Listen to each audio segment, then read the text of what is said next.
Bismillahirrahmanirrahim. Doa ini masuk ibadah atau bukan? Ibadah. Ad-doa wal ibadah. Sekarang orang berdoa kepada Allah di sisi kuburan orang tua atau orang saleh, nggak dibenarkan oleh syariat. Ini termasuk perbuatan bid'ah dalam Islam. Dia berdoa kepada Allah, minta kepada Allah, tapi di sisi kuburan orang saleh atau orang tuanya, nggak boleh. Kita ziarah kubur tujuannya 3, ziarah kubur. Kalau kita ziarah kubur ke kuburan orang tua atau pemakaman kaum muslimin tujuan 3. Yang pertama, kita mengucapkan salam kepada mereka. Yang kedua, kita mendoakan mereka. Yang ketiga, kita mengingatkan kita kepada mati, bahwa kita pasti mati seperti mereka. Jadi yang pertama salam. Assalamualaikum ahlad diyar minal mu'minin wal muslimin wa inna insyaallah bikum lahiqun nas'alullah lana wa lakum al-afiyah. Kemudian yang kedua kita doakan mereka, Allahumma ighfir lahum warhamhum wa'fu anhum waqim nuzulahum wa wasi' mudkhalahum, sampai akhir kita doakan. Yang ketiga, bahwa kita pasti mati seperti mereka, mengingatkan kita kepada akhirat, dan dengan ziarah kubur itu dan mengingat mati akan melembutkan hati kita.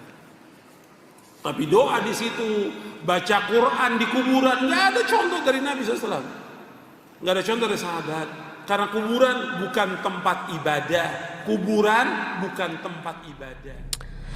Kali ini saya akan meluruskan logika berpikir yang kacau dari Ustadz Yazid Jawas. Beliau ini ketika ditanya oleh jamaahnya hukum berdoa di kuburan, menurut beliau, berdoa di samping kuburan, baik kuburan orang tua ataupun kuburan orang soleh, maka hukumnya tidak boleh. Ini adalah bid'ah karena tidak pernah dicontohkan oleh Rasulullah ataupun para sahabat. Alasan apa beliau itu menganggap ini bid'ah? Yang pertama, kita bahas ini dulu. Yang pertama, beliau mengatakan bahwa kuburan bukan tempat ibadah, sedangkan doa itu adalah ibadah. Catat ya, doa adalah ibadah, sedangkan kuburan bukan tempat ibadah. Jadi beribadah di tempat yang bukan tempat untuk ibadah tidak boleh. Berarti kalau ikut berpikirnya, logika berpikir Ustadz Yazid Jawas, kita berdoa di tempat yang memang dikhususkan bukan untuk tempat ibadah, maka tidak boleh. Doa di mobil tidak boleh. Ya kan bukan tempat ibadah. Kalau kita ikuti cara berpikirnya, logikanya Ustadz Yazid Jawas ini ya. Kemudian sementara dia itu menerangkan bahwa apa yang harus dilakukan ketika orang itu masuk ke kuburan? Yang pertama, uluk salam. Kemudian mendoakan si mayit. Nah, 2 ini saja. Salam itu juga termasuk ibadah, Pak Yazid. Ketika kita mengatakan Assalamualaikum ahlad diyar, itu kan ibadah. Jadi menguluk salam, memanggil salam, menyampaikan salam, itu adalah ibadah. Baik terhadap orang yang masih hidup ataupun terhadap orang yang meninggal dunia, sesuai dengan anjuran Rasulullah. Memanggil salam di kuburan itu adalah hukumnya sunnah. Itu kan ibadah. Kan ibadah itu. Nah, kalau sekarang menyampaikan salam, uluk salam terhadap penduduk kubur itu dianggap sebagai sesuatu ibadah, kan seharusnya tidak boleh kita uluk salam di kuburan itu. Kan ibadah, karena kuburan bukan tempatnya ibadah. Itu yang pertama. Yang kedua, yang harus dilakukan kata Anda itu adalah mendoakan. Lah, tadi katanya tidak boleh berdoa di samping kuburan. Tetapi kenapa Pak Yazid Jawas menganjurkan untuk mendoakan orang tua, mendoakan orang yang kita ziarahi itu? Tadi katanya kuburan bukan tempat ibadah, sedangkan doa adalah tempat ibadah. Nah, salam dan doa yang Anda suruh terhadap jamaahnya itu apa, Pak Yazid Jawas? Gimana ya cara berpikir Anda ini, Pak Yazid Jawas? Logika Anda itu kok kacau, Pak Jawas. Ya, ini teman-teman, kuburan bukan tempat ibadah, Sedangkan doa itu adalah ibadah. Jadi beribadah, berdoa di tempat yang tidak dikhususkan untuk beribadah, tidak boleh. Itu adalah bid'ah. Ini kacau loh, kacau kalau diikuti ini. Jadi setiap tempat yang tidak dijadikan ibadah, tidak dijadikan tempat ibadah, kalau dibuat beribadah, maka tidak boleh menjadi bid'ah. Itu logikanya Pak Yazid Jawas. Baik, saat ini saya akan membongkarnya lagi. Kata Ustadz Yazid Jawas tadi itu bahwa tidak ada contoh dari Rasulullah dan para sahabat. Begini ya Pak Yazid Jawas, sudah berkali-kali ini saya bahas bahwa ulama dari yang diagungkan oleh orang Wahabi, yang disanjung oleh orang Wahabi, yaitu Al-Imam Ibnu Qayyim, Imam Ibnu Qayyim Al-Jauziyah, yang merupakan murid Ibnu Taimiyah. Di dalam kitabnya, kitab Ar-Ruh, dia menjelaskan, Pak Yazid Jawas, menjelaskan bahwa sahabat berwasiat ketika telah meninggal dunia agar dibacakan Al-Quran di kuburan. Tadi Anda mengatakan bahwa tidak boleh berdoa dan baca Al-Quran di kuburan. Itu adalah perbuatan yang bid'ah. Sekarang saya akan membongkar kebohongan Anda, kedustaan Anda, bahwa tidak ada sahabat yang membaca Al-Quran di kuburan. Saya akan membongkar dengan kitab karangan ulama Anda sendiri, sanjungan Anda sendiri, yaitu murid Ibnu Taimiyah yang bernama Ibnul Qayyim Al-Jauziyah. Ini kitabnya. Pak Yazid Jawas, ini kitab sanjungan Anda, ulama sanjungan Anda ya. Kitab karangan Ibnul Qayyim Al-Jauziyah. Beliau, Anda pasti tahu siapa beliau. Beliau adalah murid Ibnu Taimiyah rahimahullah. Nama kitabnya adalah Kitab Ar-Ruh. Kita mulai dari halaman 12, Pak Yazid Jawas. Di situ disebutkan ada seorang yang bernama Utsman bin Saudah. Di sini Utsman bin Saudah qala, beliau berkata, famatat, ibunya itu meninggal dunia. Fakuntu atiha fi kulli jum'atin, saya mendatangi ibu saya, berarti ke kuburannya setiap Jumat. Fa'ad'u laha, saya mendoakan ibu saya itu. Wa astaghfiru laha wa li ahlil kubur, saya mendoakan ibu saya dan saya memohonkan ampun terhadap ibu saya dan juga semua penduduk kubur. Fara'aitu hadzata yaumin fi manami, saya bermimpi, suatu hari saya bermimpi ibu saya dalam tidur saya, yakni dia bermimpi itu pasti tidur. Dan ini biasanya orang-orang Wahabi kalau mimpi dijadikan dalil itu menjadi hal yang sangat buruk bagi orang Wahabi, disebut khurafat dan lain-lain. Ini loh murid Ibnu Qayyim menjadikannya mimpi sebagai dalil membaca Al-Quran atau mendoakan di kuburan ya Pak Yazid Jawas dan teman-teman Wahabi.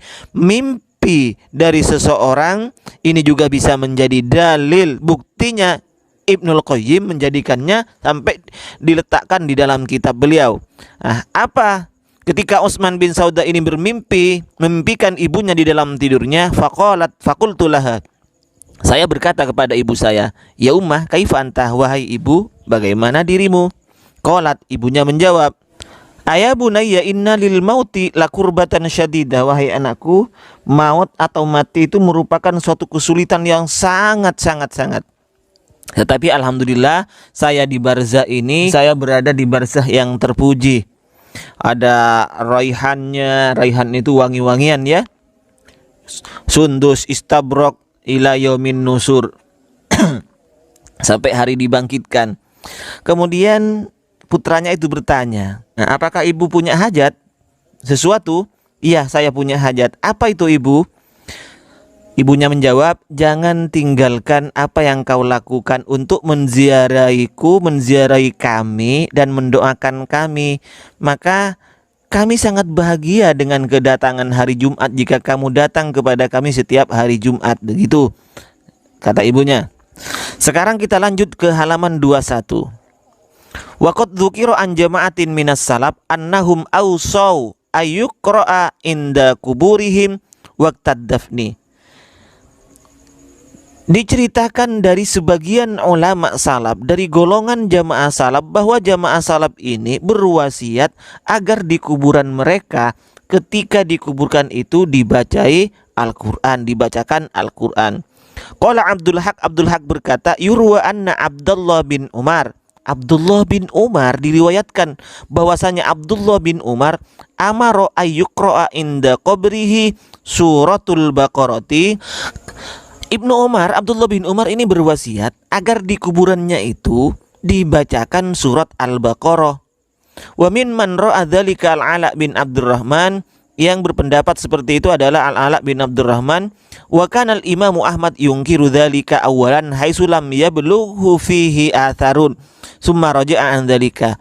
Imam Ahmad pertama kali ini mengingkari orang membaca Al-Quran di kuburan kemudian rujuk. Kenapa mengingkari? Karena tidak ada asar dari Umar, itu belum sampai. Artinya asar dari Abdullah bin Umar ini belum sampai, belum didengar oleh Imam Ahmad bin Hambal. Ketika Imam Ahmad ini sudah mendengarkan, sudah tahu terhadap asar ini, beliau rujuk. Wa dzakara al-Khallalu anisy-Sya'bi qala, Sya'bi berkata, kanatil ansor, orang-orang Ansor, idza mata lahumul mayyitu, ketika ada orang yang meninggal dunia di Madinah waktu itu, ikhtalafu ala qabrihi yaqra'una indahul Qur'an.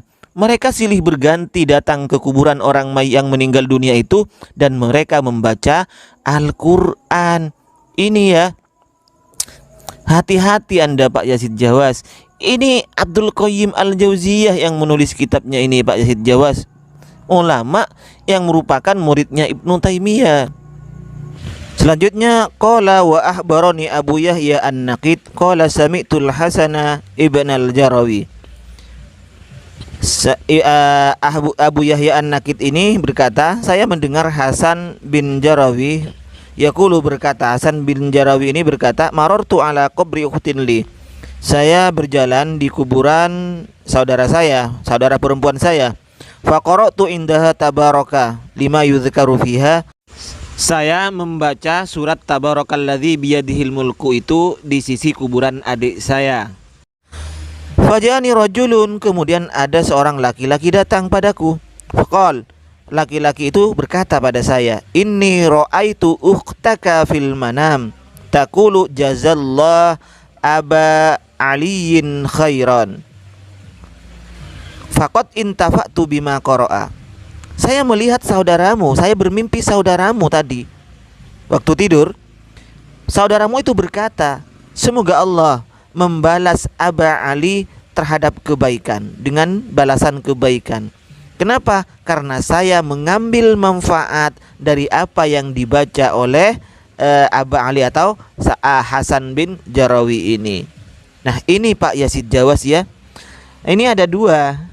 Dari kitab Ar-Ruh karangan Ibnul Qayyim ini ada dua jawaban untuk orang-orang Wahabi yang selama ini menolak mimpi dijadikan dalil. Ternyata ulama sanjungan mereka sendiri menjadikan mimpi-mimpi ini sebagai hujjah, sebagai dalil. Yang kedua, ini menolak penjelasan Yazid Jawas bahwa tidak ada ulama, tidak ada sahabat yang membaca Al-Quran di kuburan. Jadi dua-duanya ini ditolak. Nah, demikian ya teman-teman, logika Ustadz Yazid Jawas ternyata ini kacau. Dan kalau kita gabungkan dengan pendapatnya Ibnu Qayyim Al-Jauziyah dari kitabnya Ibnu Qayyim Al-Jauziyah, maka jelas Ustadz Yazid Jawas ini telah berbohong, mengada-gada bahwa tidak ada sahabat yang membaca Al-Quran di kuburan. Ternyata murid Ibnu Taimiyah sendiri menulis bahwa membaca Al-Quran di kuburan itu pernah dilakukan oleh sahabat, bahkan diwasiatkan oleh sahabat, sebagaimana yang dulu pernah diingkari oleh Imam Ahmad bin Hambal.